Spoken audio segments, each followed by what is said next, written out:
የታላቁ የኢትዮጵያ ህዳሴ ግድብ አንዱ ትሩፋት ኢትዮጵያውያንን በውሃ ሀብቶቻቸው ላይ ያላቸውን ዕውቀት እንዲያሳድጉ ያደረገ ነው ሲሉ በባህር ዳር ዩኒቨርሲቲ የውሃ ተመራማሪው አቶ አበበ ይርጋ ተናገሩ።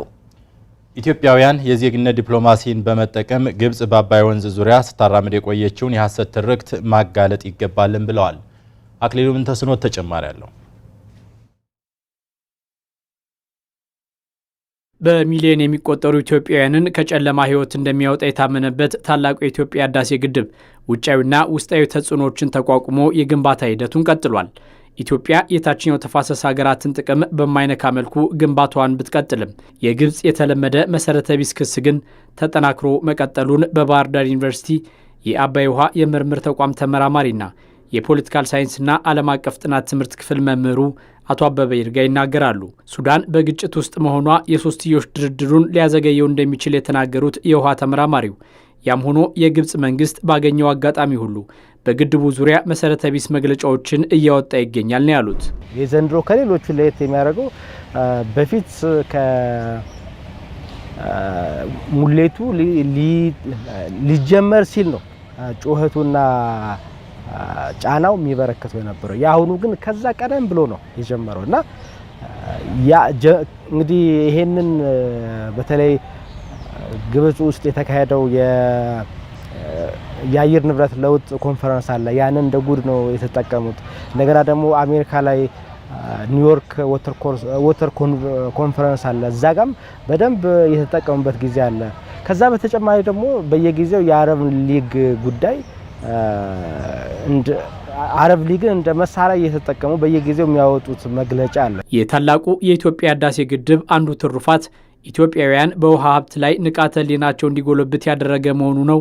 ለዘመናት ኢፍትሐዊ በሆነ መንገድ የግብጽን ጥቅም ብቻ ባስጠበቀ መልኩ ሲነገር የቆየውን የሐሰት ትርክት በዜጋ ዲፕሎማሲ ማረም እንደሚገባ ነው አቶ አበበ የሚናገሩት። የታላቁ የኢትዮጵያ ህዳሴ ግድብ ጉዳይ የኢትዮጵያ መንግስት ጉዳይ ብቻ አይደለም፣ የኢትዮጵያ ህዝብም ጉዳይ ነው። ይሄ የጋራ ግድብ እስከሆነ ድረስ እያንዳንዱ ኢትዮጵያዊ ስለ ህዳሴ ግድብ ጉዳይ አውቆ ማሳወቅ ያስፈልጋል። ከዛ በተጨማሪ በዋናነት በታላቁ የኢትዮጵያ ህዳሴ ግድብና በአባይ ላይ ያለው የተመሰረተው ለዘመናት የቆየው ትርክት አለ። ያ ትርክት መፍረስ ያስፈልጋል። ያ ትርክት መፈረካከስ ያስፈልጋል። ያ ትርክት ኢትዮጵያን የሚጎዳ ከግብጽ በነፃ የገዛናቸው ትርክቶች ናቸው። ስለዚህ እነዛን ትርክቶችን ግብጽ ውሃ አባይ ከሌለ ግብጽ አትኖርም፣ ግብጽ የውሃ ችግር አለባቸው፣ ዝናብ የላቸውም፣ እንደዚህ የውሸት ትርክቶች ናቸው። ግብጽ ወደ 1000 ዓመት የሚያቆያቸው አሁን በሚጠቀሙት ደረጃ እንኳን 1000 ዓመት የሚያቆያቸው የከርሰ ምድር ውሃ አላቸው። እንደገና የሜዲተራኒያን ባህር አለ፣ ቀይ ባህር አለ። ያንን ወደ ጨዋማውን ውሃ ዲሳሊኔት በማድረግ መጠቀም ይችላሉ። በአባይ ወንዝ አጠቃቀም ዙሪያ ሁሉም የታችኛው ተፋሰስ ሀገራት ዓለም አቀፍ የውሃ ሕግን መሰረት አድርገው በመወያየት መግባባት ላይ መድረስ ከቻሉ የአፍሪካን ጉዳይ በአፍሪካውያን ልጆች በመፍታት የውጭ ጣልቃ ገብነትን ይቀንሳሉ። ነገር ግን በተለይም ግብጽ የምታራምደው አቋም ተለዋዋጭ መሆንና በየጊዜው መሰረተ ቢስ ክሶችን ማሰማቷ ባለፉት ዓመታት በድርድር ሂደቱ ይህ ነው የሚባል ውጤት እንዳይኖር አድርጋለች። እንዲህ ባለው ጊዜም ቢሆን ኢትዮጵያውያን ላፍታም ቢሆን አይናቸውን ከግድቡ ላይ ያለመንቀላቸው የመደራደር አቅምን ይጨምራል የተመራማሪው ምልከታ ነው። ዲፕሎማሲ ላይ በተለይም ደግሞ ከአባይ ዲፕሎማሲ ላይ ዲፕሎማሲውን እየፈተነው ያለው ወይም ደግሞ ዲፕሎማሲውን እየቀየረው ያለው መሬት ላይ ያለው ሀቅ ነው።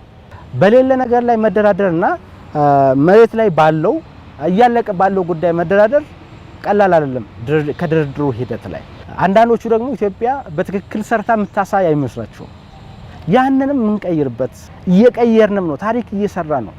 ታሪክ እየተሰራ ስለሆነ ያንን የምንቀይርበት ነው የሚሆነው። እዚህ ጋር ሌላም እውነት አለ የሚሉት አቶ አበበ የኢትዮጵያን መልማት የማይሹ ሁሌም ጩኸታቸው ሊቀጥል ይችላል ይላሉ።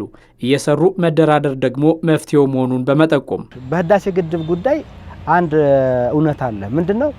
ጩኸቱ ጫናው እንኳን አሁን ወደፊትም እንደሚቀጥል ብንሰራም ግድቦችን ብንሰራም ባንሰራም ጫናው እንደሚቀጥል